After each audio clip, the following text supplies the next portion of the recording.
ভোটের বাজারে এই এক অনন্য চিত্র, একটা মন ভালো করা ছবি। দাউ দাউ করে জ্বলছিল সোনামুখীর জঙ্গল। স্কুলে পরীক্ষা দিতে আসছিল সোনামুখী ব্লকের খাগজনিয়ার হাই স্কুলের প্রথম পঞ্চম শ্রেণীর ছাত্র সৌম্য কর্মকার।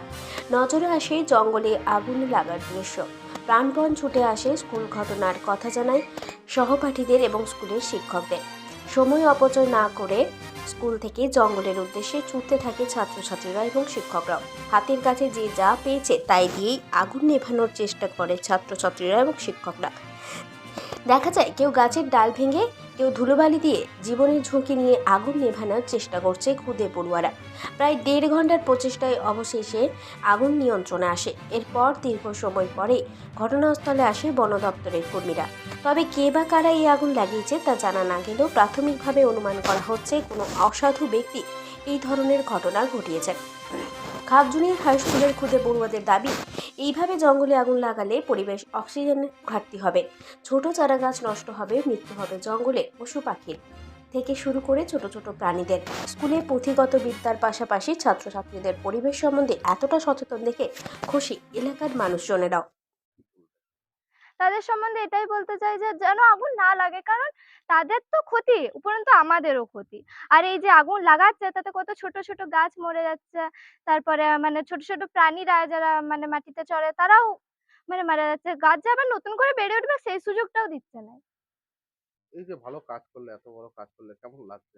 মানে ভীষণ ভালো লাগছে এরকম একটা কাজ করতে পেরে।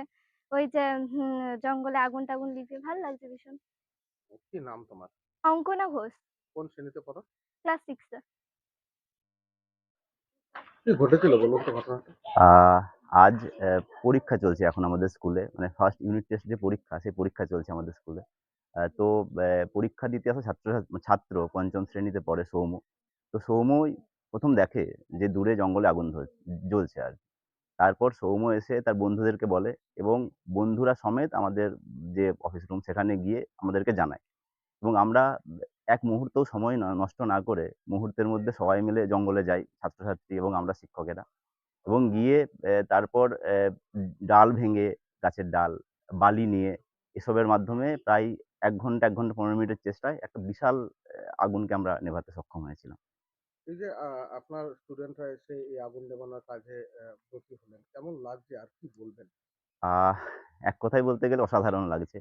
কারণ দেখতে গেলে আমাদের যে ভবিষ্যৎ প্রজন্ম, আমাদের আগামী, ওরাই তো আমাদের আগামী। এবং ওরা যেহেতু এত পজিটিভ, এত সদর্থক একটা চিন্তাভাবনা রাখে, মানে আমাদের চারপাশে এত নেগেটিভিটি, সেখানে এগুলো দেখে ভীষণ সত্যি কথা বলতে কি ভীষণ আশা জাগে, ভীষণই আশা জাগে। হ্যাঁ, জঙ্গলে এই সময়টা আগুন লাগছে। কিছু অসাধু ব্যক্তি অসৎ উদ্দেশ্যেই লাগিয়ে দিচ্ছে। কিন্তু তা সত্ত্বেও আমরা সর্বতোভাবে চেষ্টা করছি। আর খাগ হাই স্কুলে যেটা করেছে স্টুডেন্ট, শিক্ষক মহাশয়রা যথেষ্ট প্রশংসনীয় এবং সাধুবাদ জানাই আমি ওনাদের। ওনারা যে এইভাবে এগিয়ে এসেছেন। তো তার সাথে আমাদের বন কর্মচারীরা গিয়েও আগুনটা নিয়ন্ত্রণে আনার চেষ্টা করা হয়েছে। নিয়ন্ত্রণে আনা হয়েছে। আর আমরাও সচেতনতা প্রচার করছি বিভিন্নভাবে, গ্রামে মাইকিং করছি মানুষের মধ্যে যাতে সচেতনতা আনা যায়, ওনাদের সাথে বসে মাইকিং করে। তো এই ব্যাপারটাও আমরা দেখছি। হ্যাঁ, নজরদারি রাখা হচ্ছে যাতে কেউ আগুন না লাগায়, জঙ্গলে অবৈধভাবে ঢুকে কেউ আগুন না লাগায়, এই ব্যাপারে নজরদারি চলছে আমাদের। বাঁকুড়া থেকে মোহাম্মদ শাহজাহান আনসারীর রিপোর্ট, 99 নিউজ বাংলা।